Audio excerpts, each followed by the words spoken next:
Bem-vindos, pessoal! Eu sou Leonardo Castro e essa é a primeira Mostra Internacional de Economia Criativa. Para pessoas com baixa visão ou deficiência visual, meu nome é Leonardo Castro, eu tenho 1,76 m, tenho pele branca, cabelos e olhos castanhos, cabelos curtos, e estou usando uma camisa azul quadriculada e ao meu fundo há uma parede azul e bege. A mostra é uma realização da Secretaria de Cultura e Economia Criativa do Governo do Estado de São Paulo, por meio do edital número 40 de 2020 do PROAC Lab, Secretaria Especial da Cultura do Governo Federal, da Carbono 60 e, claro, aqui da Culticultura. Conta com o apoio do Instituto Confúcio na Unicamp, que divulga a cultura chinesa, e do Goethe Institute, que divulga a cultura alemã. A mostra, só lembrando, vai até o dia 11 de abril e toda a programação pode ser conferida em profissõeseconomiacriativa.com.br/mostra-IEC. E hoje a gente tem um bate-papo super especial, Internacional, direto da Inglaterra, o teatro da Inglaterra para o mundo, com o Will mediano, eles já vão se apresentar, a participação da Jenna e do Martin, ó, pessoas feras lá da Inglaterra, e o Roger Dead, parceiro nosso aqui, fazendo a tradução. Tá com você, Will, qualquer problema, Thaís e eu estamos por aqui, um ótimo bate-papo. Bye, guys. Good luck. Tchau. Tchau. Hello, guys. Hello. Olá, tudo bem? 8 p.m. here in England, and it's 5 p.m. in Brazil. I'm Will Callaghan, and I will present this event with these two monsters of the theater in UK. Yeah.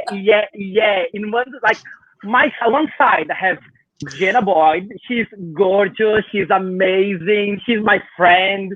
She's an amazing singer. She's an amazing actress, and she's now in Come From Away. Well, she was in Come From Away, but she'll be back hopefully very soon. Yeah. And the other side, I have him. He's handsome. He's amazing. He's like lovely. He's no more than Martin Callaghan, the golden buzzer on Portugal's Got Talent last year. Yeah. Yeah. Hi there. That's me. Oi, tudo bem? Before anything, okay? Roger, do you want to translate my introduction? Of course, my pleasure. Então, vamos lá, gente. Sejam todos muito bem-vindos. Eu sou o Roger, vou fazer a tradução para vocês aqui hoje. Para o pessoal de baixa visão, eu sou um rapaz branco, de 1,80 m, cabelos curtos, castanhos, olhos castanhos. Estou vestindo uma camisa azul e atrás de mim aqui uma estante com vários objetos, quadros. O apresentador de hoje, que vai conduzir essa conversa, Will Callaghan, ele vai fazer as perguntas para o Martin e a Jenna Boyd, e eles estão lá na Inglaterra nesse momento e vão conversar com a gente sobre o teatro inglês da Inglaterra para o mundo. Sejam todos muito bem-vindos. Ele chamou a Jenna aqui de linda, gorgeous, e não menos para o Martin também, muito bonito. Ele chamou o Martin de bonito, handsome, ok? Então, Will, é com você. Jenna, Martin, would you like to introduce yourselves? You first, Jenna. Ladies first. Well, Ladies thank you first, very much. Hello. Yes, I think that was such a lovely introduction from Will. I don't know what else there is to say. I'll just take that. My name is Jenna Boyd. I've been a professional actress for 20 years. I think it'll be 21 years this year. But as last year didn't count, let's just go with 20 years. But yes, exactly what Will said. I was in the London production, the West End production of Come From Away until COVID came along and ruined our lives. And I hope I will be back in the West End production of Come From Away when it returns. And it will return. And it will return. Perfect. Martin? Sorry, Roger. Roger, sorry. Vamos lá, a gente está aprendendo aqui com essa experiência. Estou lá falando da Jenna, ela tem 20 anos de carreira no teatro inglês e a apresentação de Come From Away, ela está esperançosa que volte em breve. Estamos esperando que a pandemia permita o retorno, tá bom? Essa foi basicamente as coisas que ela disse, ok? E o resto é o que o Will já tinha falado muito bem sobre ela. Martin, please. Olá, meu nome é Martin Callaghan, e sou meu marido. And that's all I know in Portuguese. That's it. In fact, I'd never really say that I can speak Portuguese. I always say that I can speak Portuguese, because it's kind of a mixture of Portuguese and English. So it's Portuguese. I've been an actor for 30 plus years, which does make me very old, but don't look it up. And just before everything happened in the pandemic, I was in a production of a musical called Curtains, which harkens back to the very old era of golden era musicals, and it was beautiful. It was a beautiful experience. But I was on tour while it happened, because we'd just been in the West End, and then we all got taken off the road. All about on the same day, actually. I think actually a day after Jenna, because I think we did our evening show and then we got told the next day, go home. So yeah, that's who I am. Muito legal. Então, o Martin contou pra gente que ele já está na carreira de ator há mais de 30 anos, e ele não quer revelar a idade dele pra gente hoje. Ele estava na produção de Curtains, que aqui em português seria Cortinas, para os brasileiros, e que fala sobre a era de ouro dos musicais, e ele estava, inclusive, numa turnê quando a pandemia atrapalhou os planos, eles tiveram que voltar para casa, infelizmente. Will, please, it's on you.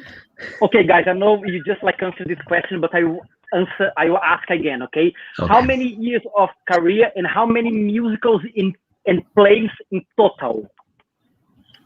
Oh, Jenna. You may have to give me a minute. I don't know. It's 20 years. How many musicals and plays have I been in? Well, in the West End, I've been in 6. I want to say 6. Beautiful Game, Les Mis, Acorn Antiques. I did that in the wrong order. Beautiful Game, Acorn Antiques, Les Mis. The Window in the Willows, that I watched you. Wind in the Willows. I can sing. Thank you. I knew I was like, did I say 6? And I'm like, I can't sing. You're welcome. Thank you. And Come From Away. So that's 6 musicals in the West End. 7, 8 with 2 in Leicester. Sound of Music with Martin. That's how we met. That's 9. Is that it? 9 musicals? That doesn't sound a lot. But have you done any play? Just play. I mean, I have done one play. I have done one straight play, which was one of my favourite jobs in Salisbury, called Love on the Links, and it was set in a golf club. And it's where, and on the first day of rehearsals, they took us to the local links, the local golf course, and let us have a go at, just giving a ball a good old whack. And it turns out that I have a natural aptitude for golf. And they were like, we have to go back to rehearsals. And I was like, no, I really want to stay. I got a bit obsessed with watching this ball. Yeah, who knew? Natural aptitude for golf. So it doesn't sound a lot, does it? I'm going to have to get my CV out and have a look. Oh, no, I forgot one. Oh, no, I've forgotten a couple. I've forgotten a few. Let's just say it's about 15. Let's just go with 15. Yeah. 15. Muito bem, então a resposta da Jenna aqui, ela fala sobre 6 musicais a princípio no West End, que é onde ela é. Eu peguei alguns nomes aqui: Beautiful Game, I Can't Sing, o Come From Away, né? E eu perdi alguns nomes. Can you repeat the names, please? West End, Beautiful Game, I Can't Sing. I get Beautiful Game, Acorn Antiques, Les Miserables. Les Miserables. I Can't Sing. I Can't Sing. The Window in the Willow. Yeah. And Come From Away. Come From Away, muito bem. O que me chamou a atenção aqui foi o Les Miserables, Os Miseráveis, muito conhecido aqui no Brasil também. Depois ela continuou contando, e ela chegou a um total de 9, mas ela acredita que tenham sido mais, ela talvez não se lembre de todos os nomes. Ela acha que devem ter sido uns 15 aproximadamente, e uma peça, inclusive, Love on the Links, que é sobre uma pista de golfe, e ela acabou descobrindo uma atração aí pelo golfe, e ela se acha uma pessoa que se daria muito bem no golfe também. Thank you, Ben. Martin, what about you? I've been in the business for 30 plus years. I can't remember exactly. I think my first job was in 88 or 89. I can't remember. Straight plays. I have been in only 5 straight plays in my career, which probably means I'm a really bad actor.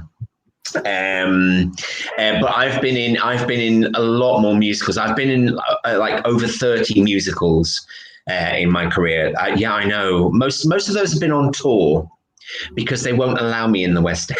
No, they will, but they just seem to keep me out quite a lot and go on tour, go on. And those I've done both in the West End and on tour. I've been in Jesus Christ Superstar, Chicago. Oh my God, this is when you can't remember what you've actually done. The Wizard of Oz. The Wizard of Oz, where I played the lion.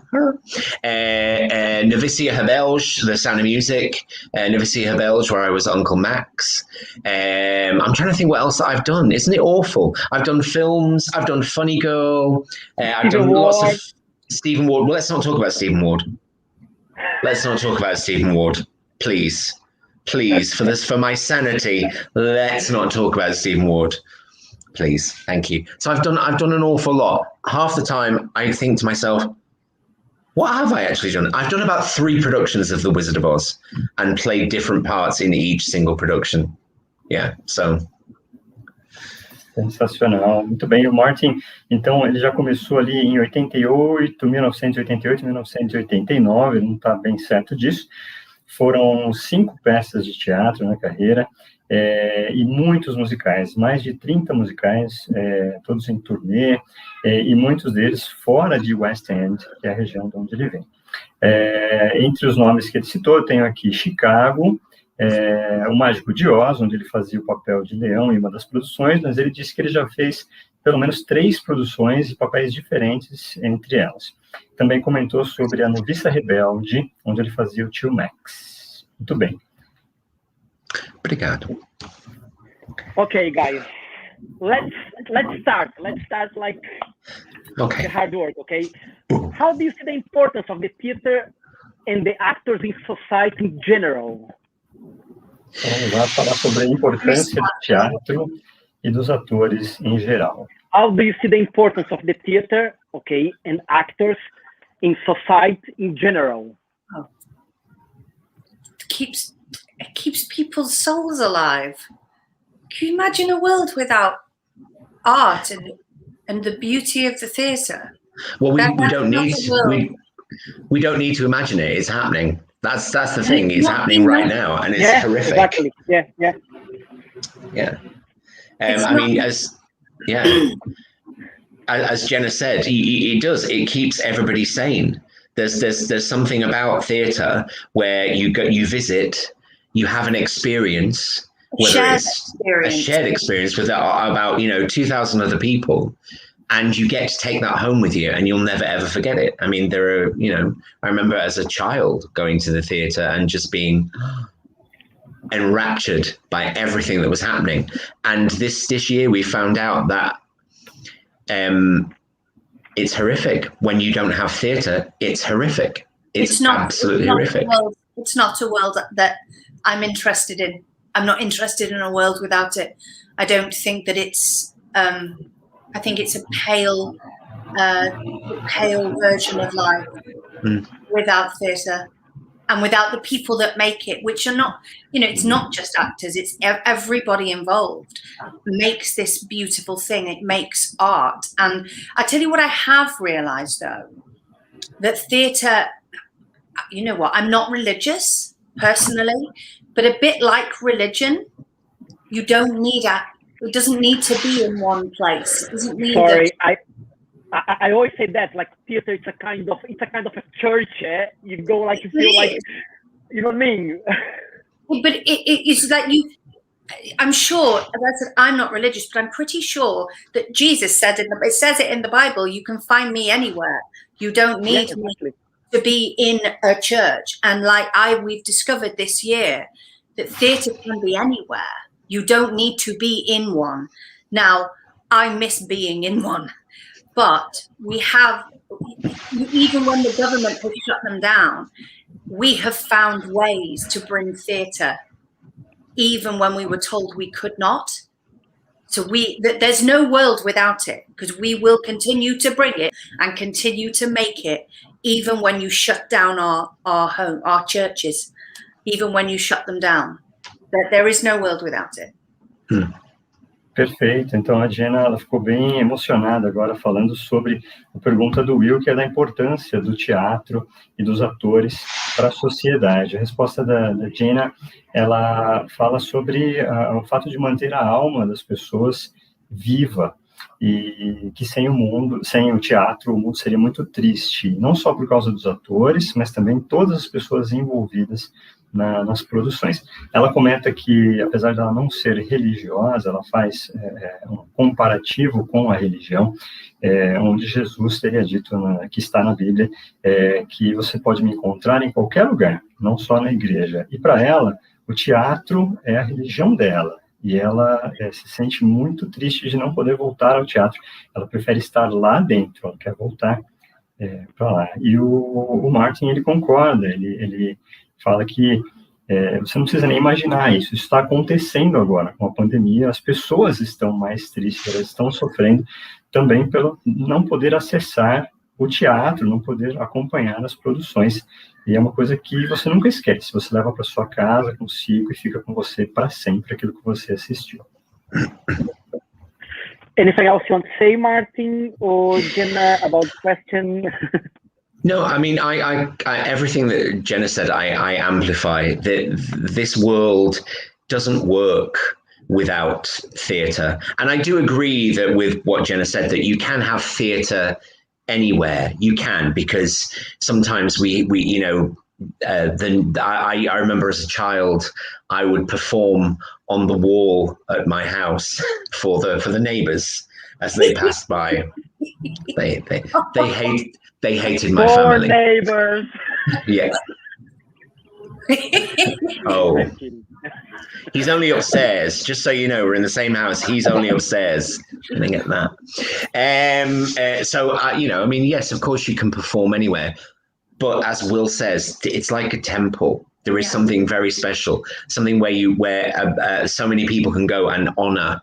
And that's a beautiful thing. I mean, you know, we all know that, you know, the how theatre started was in Greece, in the temples, you know, and that's how it became the thing it is. And it became bigger and better. And we are at where we are now. And I miss it. I miss it so much. I can't wait. I think the very first show that goes back on, I think people have been crying out for entertainment, and they will weep.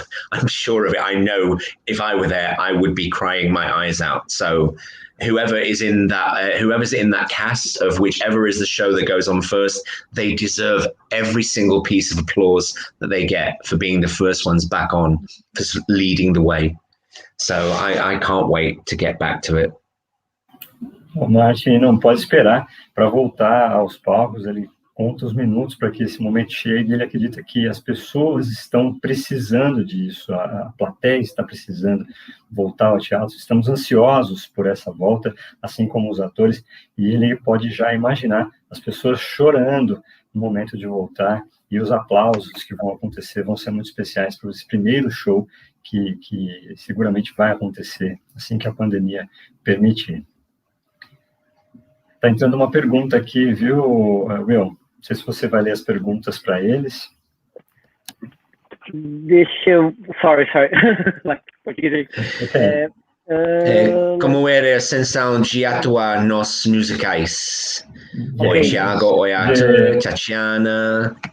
The feeling, yes, Jenna, it's about the feeling of acting in musicals. Sorry, I just saw the questions now, sorry, because I'm using my iPad, just now. Sometimes it takes a while. Corner here. Sorry. Questions to come. Yeah, but if you want to answer this question later, that's okay too. Okay. Yeah, okay, fine. No, but if you want, like, answer the question anytime, you know what I mean? Like, it's up to you guys. Can I carry on then? Yeah? Yeah, carry on. Yeah, carry on. Okay. So what do you think is the importance of British theatre around the world? Now let's change a little bit, like, the question. What do I think the importance of the British theatre around the world? I think it's one of our finest exports, but then I might be biased. I think that that British theatre and British actors do something very specific that I personally think that other countries just don't do the way we do it, and I can't put my finger on why that is. Why we have so many theatres in such a tiny area of the world. The only other place I believe has anything as similar is Broadway, and they're not as old as ours. I mean, ours are old. They have been there forever. Falling down old. Falling down old. You imagine the people that have been in those theatres. So it's not just one of our finest exports. It's the thing that I think that brings people into our country as well. One of the reasons people visit London to see the Queen and to see a show. That's why they come, and all the other stuff is, you know, they get to go shopping, they get to stay in a nice hotel or eat in nice restaurants. But I don't think they come for that. I think they come for, you know, obviously for the Queen, but for the thing. And then I think that, you know, the fact that we are able to export that out into the world, I think that builds friendships.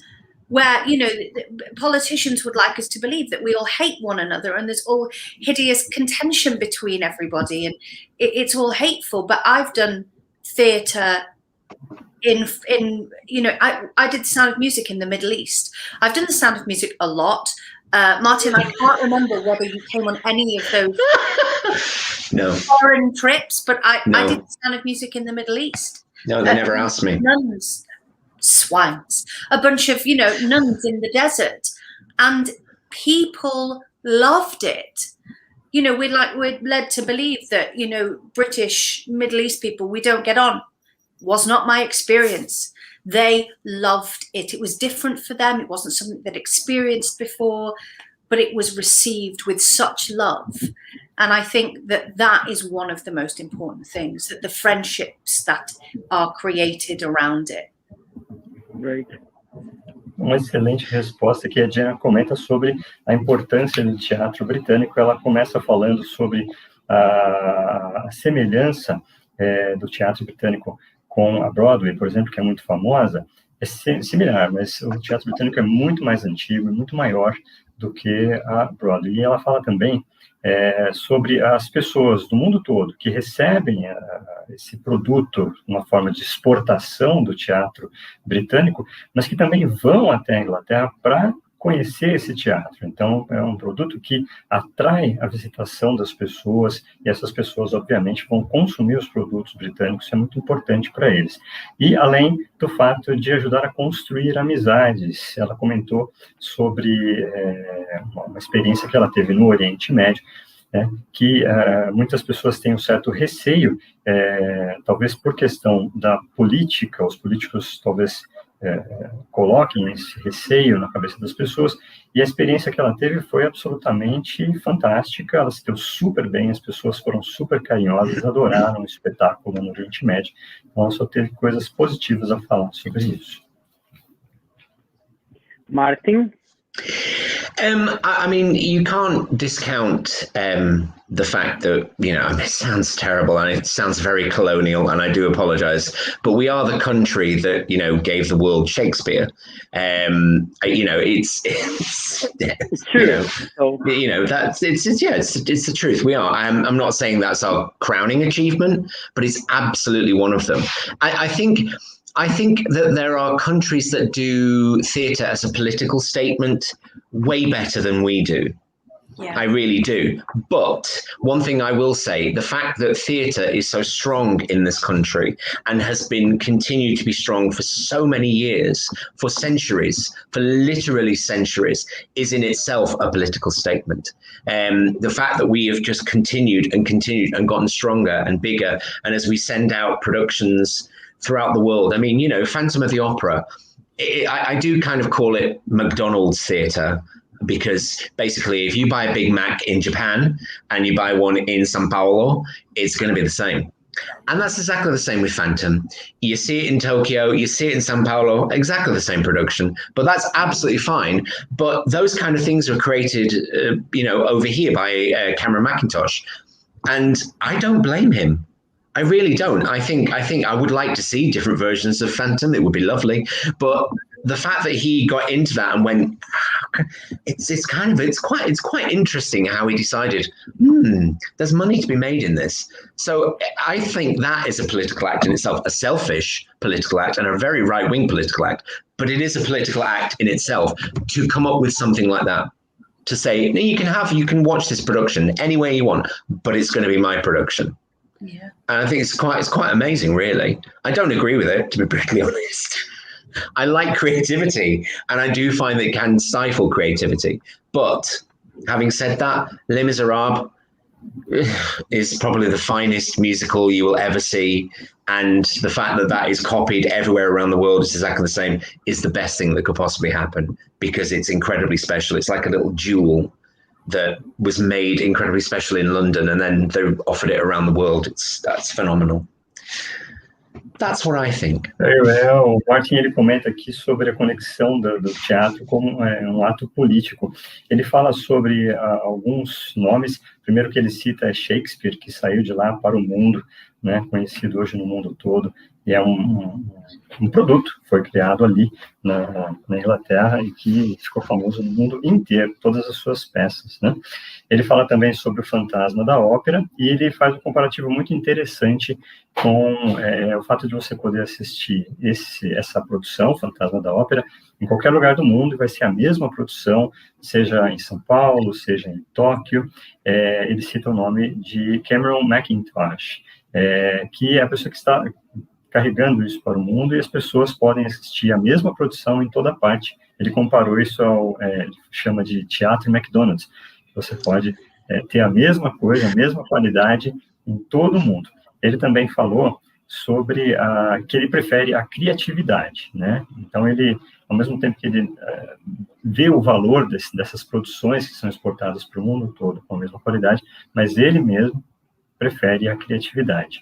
E ele comentou, por fim, sobre Os Miseráveis, que é um grande exemplo disso, que você pode ver em qualquer lugar do mundo com a mesma qualidade. E acho que ele está chamando a gente para visitar a Inglaterra. Are you inviting people to visit England and watch the musicals there better? Oh, yeah. Please do. Definitivamente. Thank you. Well, actually, it was just to add one tiny thing. Something that Jenna was saying, that that people come over here to see the theatre, and actually that has our tourist industry has actually been slashed because of the pandemic. Not just because you can still visit London if you wish to. London is open, but nothing is open in London. There's no theatres, hence there's no restaurants, hence there's no nightlife. Hence, there's no clubs. So because there are no theatres, it's closed everything else down. So London itself depends on theatre land. It really, truly does. To survive, it really, truly does. And I think that's quite an amazing thing, really. Sorry. Ele comentou também uma coisa muito triste, que Londres está aberta para visitação. Se você tiver permissão para ir, né? Porque alguns países estão com essa restrição, mas apesar de Londres estar aberta, está tudo fechado. Os restaurantes estão fechados, muitas coisas fechadas, porque o teatro está fechado. Então, se você for para Londres, talvez você não tenha uma boa experiência hoje, porque está tudo fechado. Ele acha isso incrível, que a importância do teatro está sendo demonstrada e provada aí, que o teatro fechou, tudo fechou. Okay, guys, let's focus on musicals, okay? Why do you think the musical became so popular in America and in the UK? God, It grew out. I mean, that's a hard question. But it grew. It didn't just pitch up one day. It was musicals. It's grown from a combination of opera down to operetta, and then also the music hall sort of infiltrated, and it became this, what some people think, popular light entertainment. Which I think sort of, it sounds like it to me always sounds like it does it a disservice, because I think it's so much more than that. I think that there's so much creativity that goes into it. I saw a musical a few years ago called The Grinning Man. I mean, it was utterly mind-blowing in a small theatre in, off West End. It was in London. But the creativity that went into that, we talk about Phantom of the Opera being, and Martin's right, it pretty much is what you see here is what you see there is what you see everywhere. But at some point, that started in one room with one bunch of actors and somebody with this incredible idea. And I think that the reason that it's so popular is because these people who create this idea are just people. They're people that want to see these things, so they create them for other people who want to see them, and then it catches on. And I think I wonder if I don't want to think anything good's come out of this hideous year, but have we been able to reach out to more people with it being streamed into people's phones? I don't think that it being streamed into people's phones will make people not want to come to theatre. I think it'll make people want to come and see it live. I've always thought that. I've never understood why they don't film them and release them, because I think people would want to go more. But why do I think it's so popular? I don't know. Because it's brilliant. Because it just is. Because it's an odd question. An odd question for me to be able to answer, because I don't think there's a reason. I just think that it is. I think something to maybe to do it like the songs, I mean, that thing we were taught before, I can't tell you. It's a kind of like a tempo, like a church, sometimes you can feel like the Cure.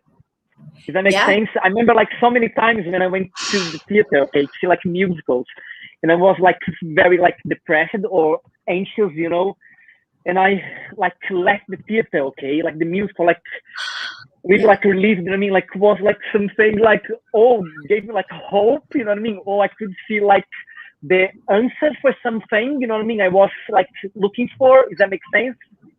Yeah, it makes absolute sense. Obviously, this was before you met me.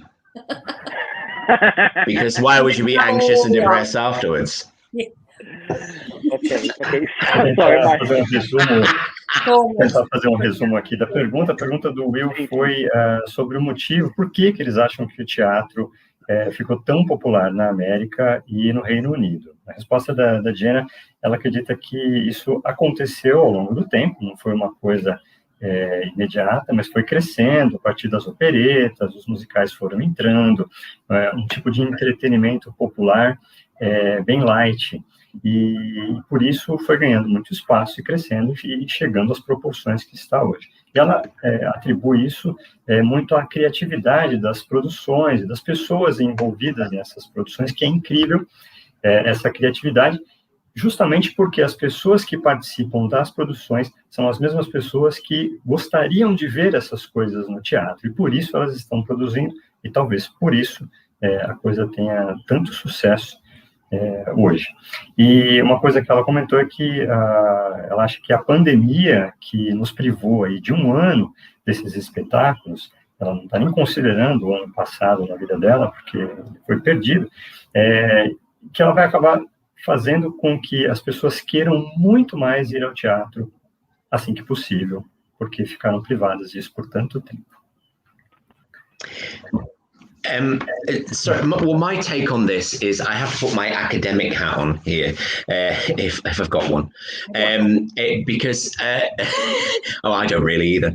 I think in a very strange way, I think the popularity of musical theatre grew out of several very, very unfortunate and horrible events. The two main ones being the pogroms of the Jews out of Russia, or what is now Russia, what was Poland and Russia at the same time, but now it's Poland, and also the Depression. And those two major worldwide incidents had a terrible and yet amazing effect on musical theatre. The reason the pogroms were horrible, of course, because forced immigration is never a good thing.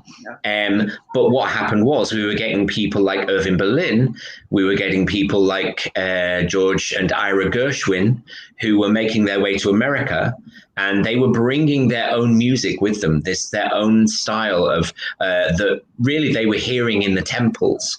And they were bringing that to theatre. I mean, if you listen to the very first bit of Gershwin's Rhapsody in Blue and you hear that clarinet, it's very, very reminiscent of, I can't remember the name, there's a certain sect of Jewish musicians called, I think they're called Ishkatan.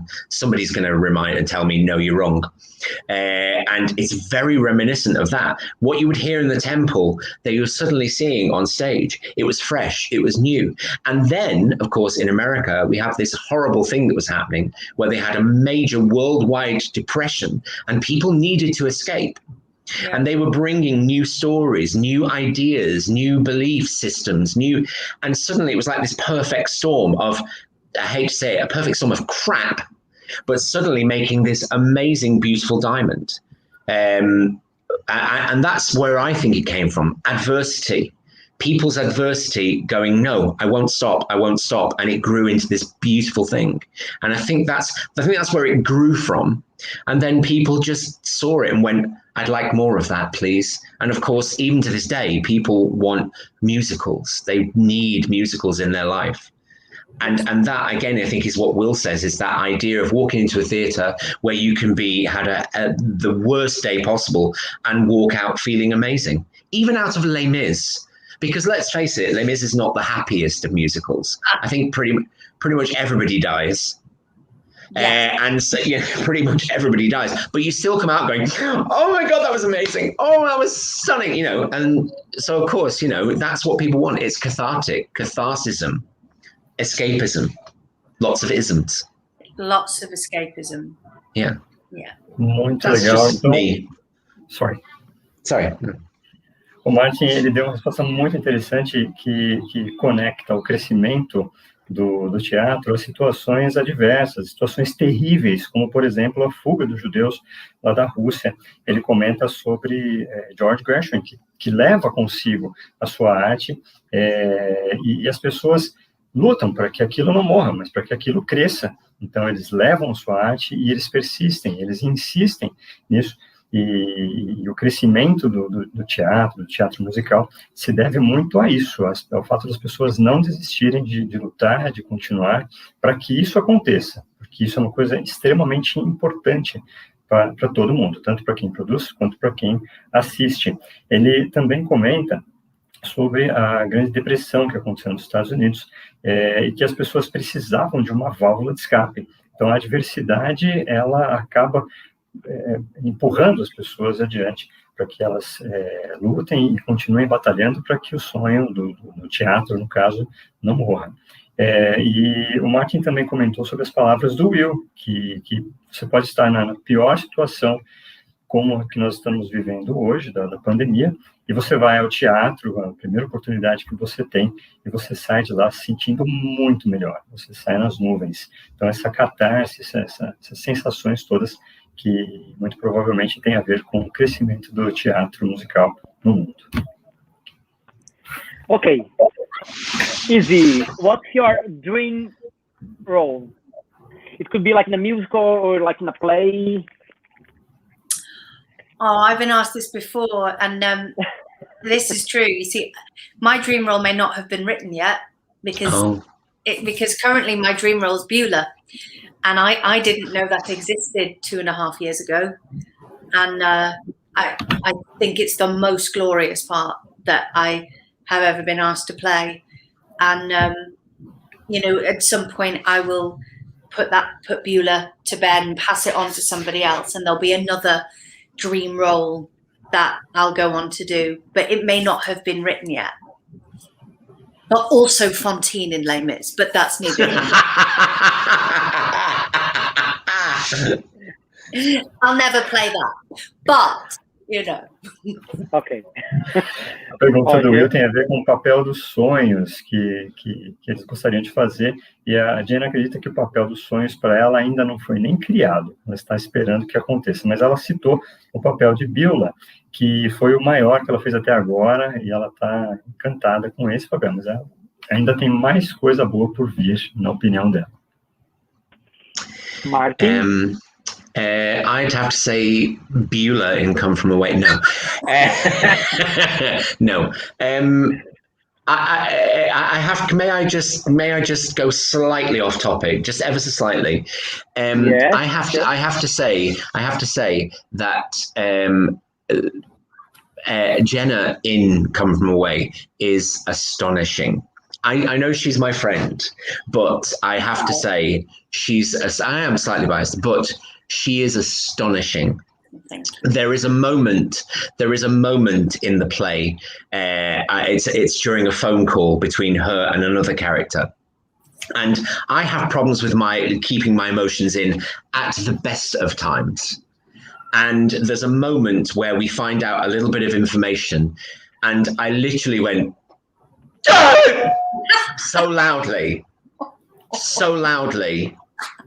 that I was really worried that I'd upset and distracted Jenna on stage, because I was the only one in the theatre to do that. Everybody else, you could hear them around, sort of sobbing, going quietly, and I went like Emma Thompson in Sense and Sensibility. But it is, you have to, please, if you do get the chance, go and see it. It's stunning. What's my dream role is I one day would love to play Edna. I knew you'd say that. in Hairspray. You'd be amazing. Yeah, I would love to play Edna in Hairspray. I think it's apart from the fact that I have a beard, I think it's the role that was made for me. I really do. There's just so much about it that I love. I think she's an amazing character, and she grows to love herself, which I have done throughout my life, because, you know, I'm a big guy and she's a big woman. And I there's something about it that I just think I could bring something to that. And one thing I hate about it, here in the UK anyway, is that they tend to think of her as a grotesque. That she is a pantomime dame, so that she's more of a, let's make her funny. And I hate that, because she's a woman. And every single time I've ever seen it, it's a man in a dress. And I think it's completely and utterly wrong. She's a woman, and she needs to be played as a woman with every single sensibility that a woman would have. So yeah, that would be my dream role. One day. Perfeito. O Martin comenta sobre Edna, o papel dos sonhos dele na peça Hairspray. É uma mulher que aprende a se amar, e ele tem esse sonho, apesar dele ser um homem, e ele acredita que as pessoas talvez pudessem achar estranho um homem fazendo o papel de uma mulher, com um vestido de mulher, mas que seria como tem que ser feito. Ela é uma mulher, ela tem que ser representada como uma mulher, e ele tem esse sonho de poder fazer esse papel, que seria um desafio muito grande para ele. Eu achei muito interessante isso, thank you very much. Ele também fala sobre a atuação da Jenna como Beulah em Come From Away. Ele rasgou aqui adjetivos para ela, falando que foi espetacular, inclusive num dos momentos em que ela está na peça, numa chamada telefônica, ele não conseguiu controlar as emoções e ele deu um grito meio de choro, assim, no momento que ela fez, que ela atuou. Thank God, okay, thank God, like when we always go to the theater, he sits like in one place and I sit like another corner, and then I sit together, because he cries like all the way through like the play or the musical, you know what I mean? Like I can't like watch even like pay attention.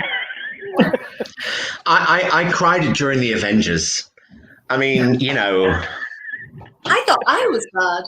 I cry. I watch cry at Doctor Who. I cry at Bake Off, Mouse and the Massa. Even the soap opera, like the Brazilian soap operas, yeah. Oh my God! In Brazil. I watched the finale of Amor e Vida about 3 days ago.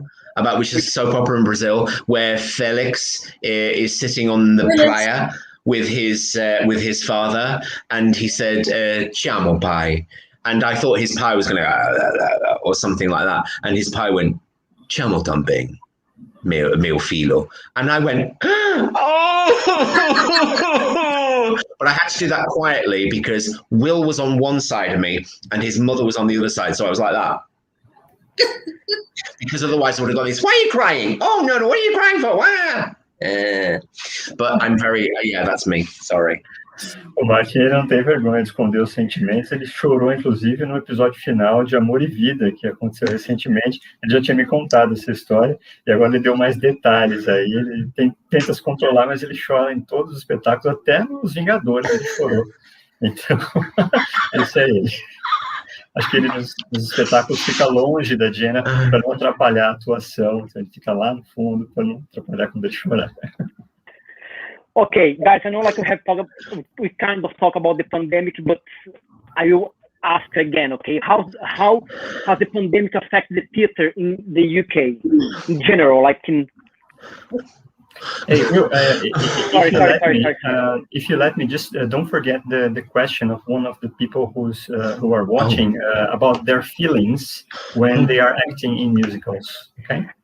Okay, can you? I unfortunately I'm not like getting the questions here. Yeah, that's what's the feeling? Or what was the feeling when you guys were acting in musicals? Now you know the feeling. Yes, sorry, I saw the message. Yes, how was the feeling of acting in musicals? The person asked in the past because of the pandemic, but how is the feeling? Because you guys probably know pretty much. Yeah. Go on, Martin, you go first this time. I to be honest, there are no words. I know that sounds really like simplistic, but there are no words to be on. The main thing I always think with musicals is that we have to sing because our emotions are so high, words won't do anymore. Just plain words won't work. So we have to sing. And there's something about being in that heightened state of happiness, sadness, love, whatever it may be, that takes you as an actor on a major journey. And if the musical is so well written, which I think most Sondheim musicals are, there's something about one song which will take the character on a journey from A to Z, and that is incredibly special to be able to have a character go on a journey in the space of 3 minutes. What other art form does that? What other art form will do that for you? There's one song that everybody hates me when I say this, but it's so true. Let It Go from Frozen. Leave It a Store. Leave It a Store, Leave It a Store from Frozen is a perfect song. It's a perfect song because she starts as one thing. She starts as a very insecure young woman. She doesn't know what the hell she's going to do. And by the end of it, she's the most powerful woman in the world. How else do you do that? And the writers of that are theatre writers. So they wrote for the theatre. They also wrote It Was Agatha All Along for WandaVision, but hey, it's stunning. Oh, I'll tell you all about that later, Jen. Don't worry. O Martin, ele respondeu a pergunta aqui da Clara sobre o sentimento, a emoção de cantar em musicais, e ele acha incrível como o poder da música de levar a mensagem, de trazer o personagem de um ponto ao outro da história que as palavras não seriam capazes de descrever. E a música tem esse poder, a emoção da música. Então, para ele, isso não tem palavras, é absolutamente incrível. Ele até hoje comentou aí sobre Let It Go, do Frozen, que ele acha incrível a música por causa do momento da personagem, aquilo que ela está vivendo no momento da ação. Thank you. Guys, I'm so sorry. Now, like, I can see, like, the message, like, the comments. Sorry, okay. It was, like, asking the questions, like, now I can see and I can ask them, okay? Okay, so how the pandemic affected theater in the UK? I mean, in general, I mean, it's been really hard. It's almost so big it's hard to put it into words. But one day I went to work and my producer came in and said to us all, 16th of March, the show's closed. What? And that was hideous and awful. And I remember coming home, and I remember about a week and a half later just kind of going, there are no theatres open in this country anywhere. And that felt like grief. That the only way I could describe my feeling with that acknowledgement was like something had died. And I went through a grief. I remember, like, we cried like for weeks, especially Martin. Like when we go like to bed, like, I mean, for like bedtime, we just cried. Yeah, it was like really deep and really hard, because it's not like just like like emotionally, but even like financially, like changing everything overnight. You know what I mean? So. I mean, we Jenna and I lost our means of support. You know, that's what we do for a living. You know, when we do theatre, it's our job. You know, I don't mean to trivialize it, but it is our job. And we lost our means of support. We lost our means of making sure that myself and Will and Jen and her hubby had a roof over their heads. And it was hellishly difficult. And if I'm honest, one of the things that's happened, and I hope you don't mind me sort of hijacking this question ever so slightly, the theatre is an incredibly accepting place. It's unbelievable how you can be anything you want. You can be whoever you want in theatre, and people will just accept you and love you. And we are now working in an environment where we have had some of the most homophobic and bigoted and racist comments just literally said so casually within the workplace. And I have been shocked. And worse, it's happened to Will. We've had some homophobic abuse that happened to Will, and it's just been one of those things you just think, how has this happened? So as well as losing our career, losing our means of support, the way we have then gone about support has been hellish. It's been hellish just to work in these places where people just think, oh, it's okay, I can just be bigoted and racist and homophobic for fun. Horrible, horrific. What COVID?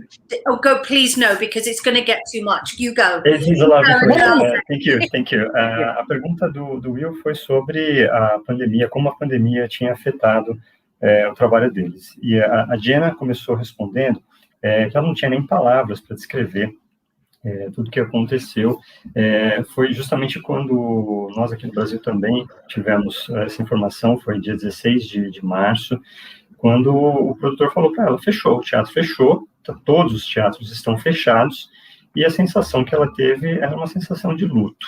Ela só conseguia chorar porque ela sentia que alguma coisa dentro dela tinha morrido. E o Martin, ele seguiu também se aproveitando da resposta dela para falar que por conta disso, eles perderam o ganha-pão deles. Quer dizer, o teatro fechou, eles não tinham mais como trabalhar. Então, você que tem família, você perdeu o seu ganha-pão, você perdeu o seu trabalho.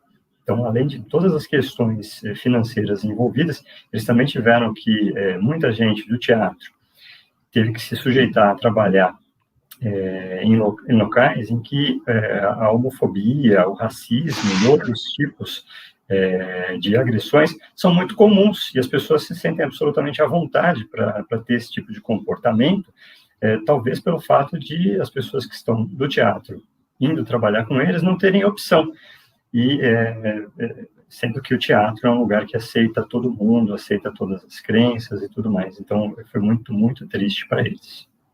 Sorry, Jenna. I was going to say that how they didn't just take our, they took our jobs. COVID took our jobs. It took our security. It took our community.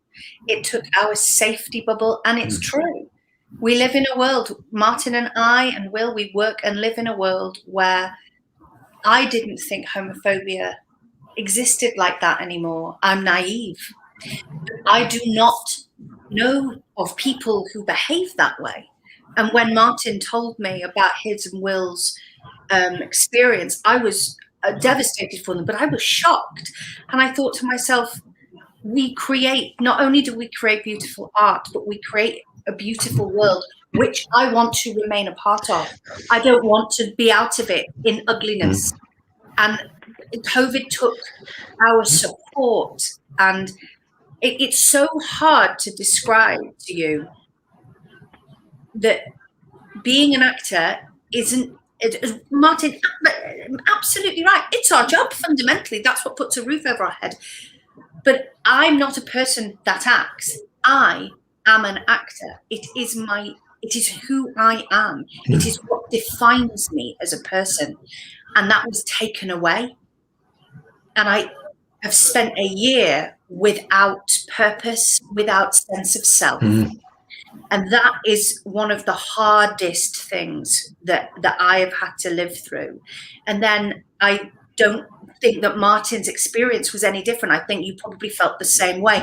But on top of that loss of sense of self, another person in a world of ugliness that we have not encountered really before, we haven't encountered for years, came along and tried to destroy what was left. No. Off you go. That is part of the difficulty that we have all experienced this year with COVID. The destroying of the sense of self that we have on all levels.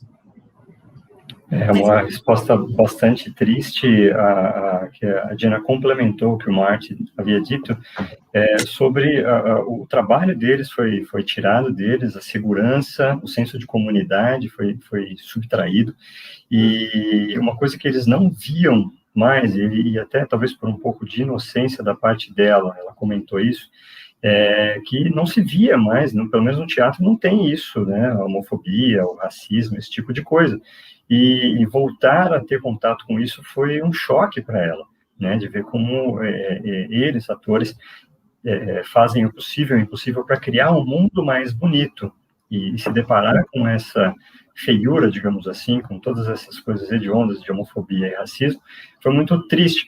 E isso tira dela, nesse período de pandemia, aquilo que a define como pessoa. Então, o Covid veio para extrair dela, para tirar dela a coisa que a define, que é o fato dela ser atriz. Então, ela passou um ano sem propósito. Isso foi provavelmente o período mais triste da vida dela. Good. Okay. I know you have, but I have to ask. Heavy. Have you ever worked together before, and how was that experience? It was amazing. Twice. Twice. Duas vezes. Okay. I tried my best. Duas vezes. I cannot get I cannot get the masculino feminino grammatica correct. It's just I'm like, I don't know. Yes, we have worked together twice. As Jenna said earlier, we did The Sound of Music together on tour, and actually while we were on tour we did another show which was I Love You, You're Perfect, Now Change, which it's great musical, really silly, it's more of a review than a musical, like a book musical. It's lots of songs. It was stunning, and that's where I was exposed to the fabulousness that is Jenna Boyd as an actress, because she's free. She is there's something expensive. No, expensive, but free in a sense that there is nothing holding her back. When you see her on stage, she's an energy force. And you go, okay, great, let's do this, and it makes you work harder. It really makes you work harder. Although Jenna's probably thinking, when did you work hard? But didn't we kiss in that? Did we kiss in that? No, I kissed Michelle. Oh, no, we had to strip. We had to strip. Yeah, that was right. Nothing as romantic as kissing. No, we just stripped. What was it? It was the Sorry, Will. tango. This was before I knew you. I have the pictures. I have all the pictures. I think. Yeah. Not those pictures. What? It was the something tango, wasn't it? I don't know if there are children watching. Sorry. I don't know if there are children watching. Well, actually, that's kind of what it was about. It was about basically the fact that this couple had children and literally they were having zero sex. Never had any mummy and daddy time. Never had mummy, daddy time. Like, I've lost my lizard. That was one of the things. Yeah. I'll find the lizard later. Yeah. You know, we worked together twice, a whole 2 years, wasn't it, in the Sound of Music? 2.5 years. Yeah, 2 years, 4 months. It was a long time. Long time. All over the country together. Yeah. It was fantastic. And Mr. Parade, Dream Team. It was amazing. Yeah. It was a great show. Fantastic production. Sorry?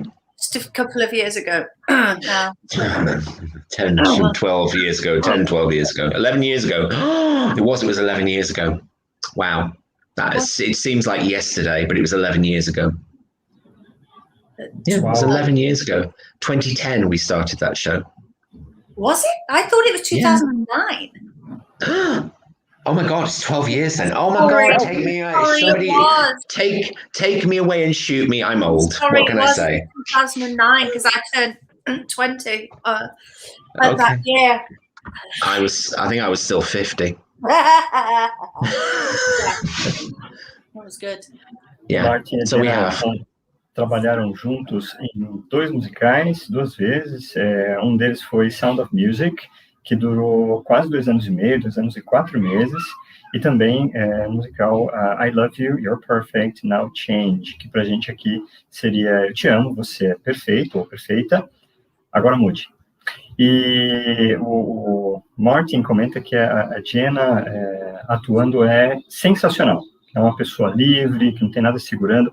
Ela é uma força, uma energia que põe todo mundo para cima, para trabalhar com mais intensidade. Então, ele acha incrível trabalhar com ela. E a parte do que eles comentaram sobre uma peça, não vou dar muitos detalhes, mas ela estava perguntando se ele tinha beijado a Jenna durante essa peça. Ele comenta que não, mas eles tiveram que tirar a roupa, né, durante a atuação, mas não deram nenhum detalhe que eu não possa dizer aqui. Thank you, guys. Guys, what are your futures what's your future plan? Sorry. A Ivonete apareceu aqui uma mensagem, o Martin estava comentando. Fala assim, she says it's very nice to see Martin and Will. Congratulations for the initiative. Okay, what are your future plans? Mine. Yes, Jenna and Martin.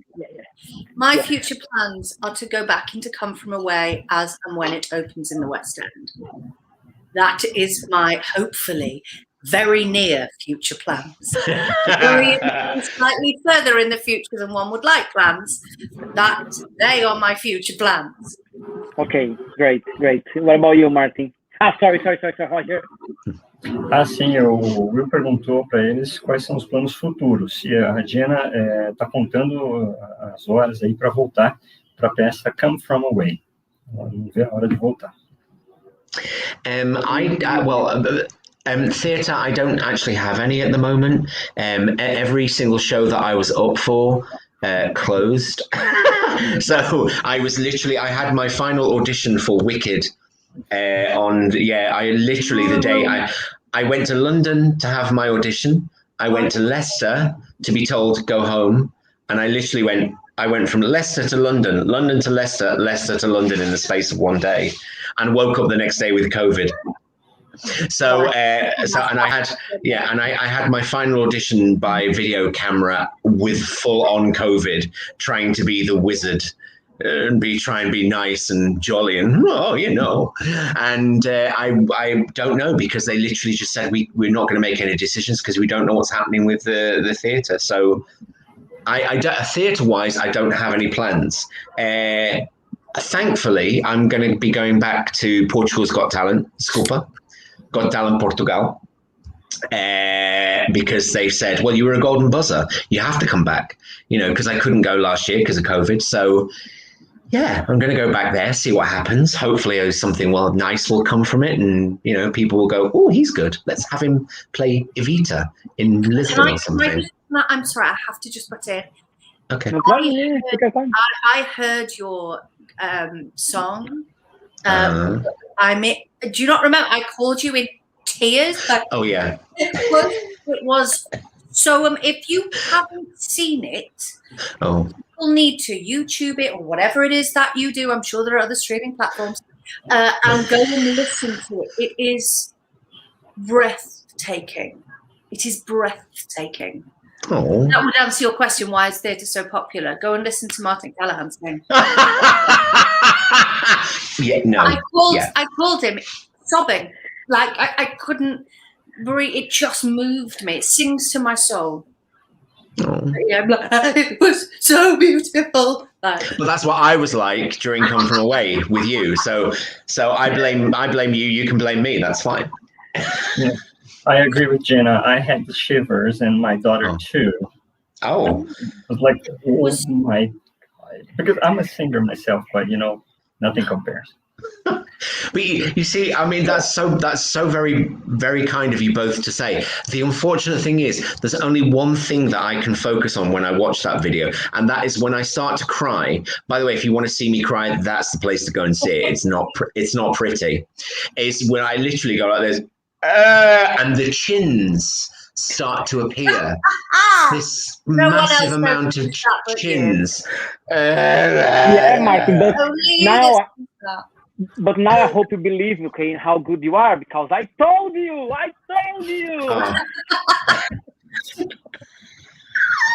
Okay, you told me. Ok. Muito bem, então sobre a pergunta do Will, ele perguntou sobre o futuro, né, e o Martin disse que não tem nada a princípio no teatro, porque as últimas audições das quais ele participou não viraram, porque foi justamente no período em que a pandemia estava começando, então as produções foram todas canceladas. Ele não estava fazendo nada antes disso, e aí a última audição que ele foi, inclusive, foi em lugares diferentes, ele foi para 2 lugares no mesmo dia para fazer a audição, e não virou, e está até agora esperando que as coisas voltem ao normal. Uma coisa que ele comenta, que eu tive a oportunidade de ver e recomendo, o Martin participou do Portugal's Got Talent, que é a versão portuguesa do programa que vocês conhecem aqui no Brasil, e ele levou, não sei como é que chama isso aqui, a buzinada de ouro, eles bateram... Botão dourado. Botão dourado. Ele, inclusive eu tenho o vídeo, quem quiser me pede que eu mando, e sensacional, obrigado ao Will que me mandou esse vídeo. Olha aí, olha a Clara comentando aí, ó. Ela falando, Clara is commenting here that she got chills when she heard Ai, querida, no, desculpa. No, actually, my nickname in this house now is Botão Dourado. That's what Will calls me. I'm like, why would you call me that? What is that? Botão dourado means golden buzzer. Okay. Is the buzzer, the golden buzzer, yes. Então, the golden buzzer is Botão Dourado. Botão Dourado. So I'm now Botão Dourado. Oi, Botão Dourado. Lá sua Aloysius. Isn't that what Victoria Beckham calls David Beckham? Like not golden buzzer, but golden balls. Balls. So you're just like David Beckham. No, I'm a golden button. He's got the balls. Let's not go there. Otherwise, we're going to have to translate. We have children. There are children here. I could translate it, but I'm not even gonna touch that. I'm lost now. Okay, to finish, okay. Why theater? What made you choose it, Jenna? Oh, I mean, that's just so simple, because I was just born this way. I was just born like this. There was never, I have friends who were like, oh, and then the first time I saw this show, I knew I was going to be an actor. There has never been a day in my life I was not going to be on stage. Not ever. But do you used to perform like when you are like a child? My first memory, I have two memories of performing as a child. One was playing the Virgin Mary in the Nativity, and being the only Virgin Mary, by the way, who got a song. They put in a song that was and I was the oldest I could have been, was 5 or 6, very young to play Mary. And the other memory I have is being in my hometown as a little girl, and the Salvation Army were playing Christmas songs. And I was very small, and it's one of those, childhood sort of blurry memories. But I remember my mum saying, well, go on up there then. And I did. I marched and I stood. So the conductors obviously went back to the people who were watching, and I stood in front of the conductor facing the audience and sang Silent Night. Just like, of course I will. Yes, I shall go and sing. No fear, no shyness, because that's just what I was born to do. I was just born this way. Yeah. Yeah. Right.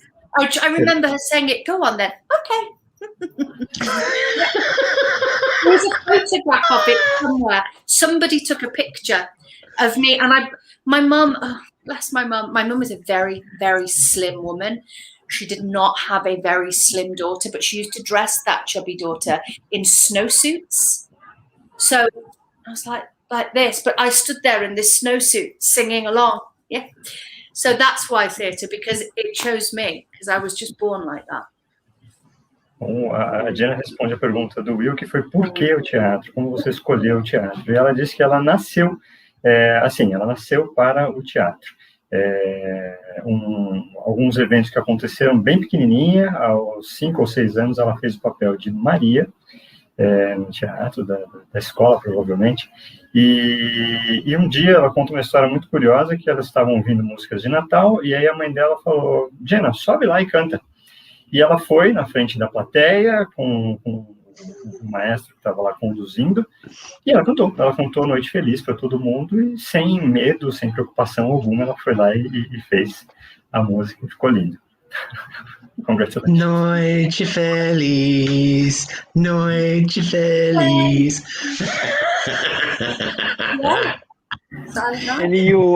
And you, Martin? I'm kind of the same as Jenna. I didn't choose it, it chose me. I mean, like I said, I was on my wall. By the way, just so you all know, walls here in the UK are a lot lower and slightly less metal than they are in Brazil. So they were they're sort of like 3 foot off the ground. So I'd get onto the wall, and then as people walked by, they would get a song. As I walked along the road, my neighbours hated us, but it's something I've always had to do. I've always wanted to sing. I've always wanted to dance, badly, obviously, and the acting thing came later, because I didn't know if I could do that. But then when I tried that, I thought, oh yeah, I quite enjoy this too. And then that was literally it. I went, this is me. There I go. So yeah, like I say, it was very, very, when I was very, very young, all the signs were there. All the signs were there for my mother that she was going to have a gay little child, bless her. But for me, it was literally like, I am going to be in theatre. Yeah. So it chose me. It chose me. Ok. Muito bem. Então, o Martin responde também dizendo que foi o teatro que o escolheu desde muito pequeno. Ele disse que ele ficava no portão da casa e ficava perguntando para as pessoas que passavam na rua se eles queriam ouvir uma música, e ele ia cantar para essas pessoas. Então, é uma coisa que nasceu com ele, e o sonho dele era de fazer isso desde pequenininho. Ele só não sabia como seria esse negócio de atuar. O atuar veio depois, né, profissionalmente. Ele não tinha noção de como seria isso, mas é uma coisa que vem de dentro dele desde sempre. Okay, guys. want to say thank you, Jenna, for the opportunity to get to know you better. Okay, thank you. Was like a pleasure. You are like a star, and I love you so much, and you know that. He means you, not me, just so you're aware. No, he means you. He's talking about you, Jenna. Now, wait a minute. You keep saying "tudo bem"? Is that thank you? Am I getting anywhere? No. Obrigada is thank you. Oh, man, what's the other thing you kept saying? Are you well? Tudo bem? Okay. Feeling good? Obrigada. All well? All well? Obrigada. Yes. Martin, thank you very much. I hope I can see you some point like this live. I know. Maybe I don't know when I might see you next. Oh, maybe in 5 minutes. It was a pleasure to see you both. Roger, thank you very much. Thank you, Roger. Thank you so much. I will see you very soon in our Italian class. Okay, very soon. Roger be my Italian. I'm so happy, so excited. Thank you very much, guys. So Jenna, thank you very much. It was really nice talking to you. Thank you, Roger. Thank you. You're amazing. Thanks a lot. Thank you, guys. Thank you very much. Thank you, Leonardo. Thank you, Thais. And I see you I see you all very soon, I hope. Thank you for watching. Thank you for watching. Bye, Brazil. Bye. Bye, Evanesh. Tchau. Muito obrigado. Bye, Clara.